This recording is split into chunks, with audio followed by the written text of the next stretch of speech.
It's Aishwarya Yadav commented, పితృదోషాలు పోవాలి అంటే ఎలా గురువుగారు? నేను చాలాసార్లు చెప్పాను, పితృదోష నివారణ అనేది జన్మజాతకంలో నవమ దశమ స్థానాన్ని, అది పంచమ స్థానాన్ని కూడా చూసే ప్రయత్నం చేయాలి.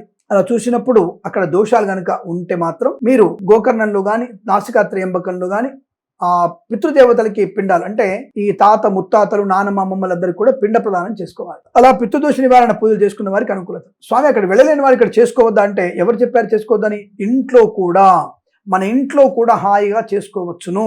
ఎవరు చెప్పారు అక్కడే చేసుకోమని మీకు?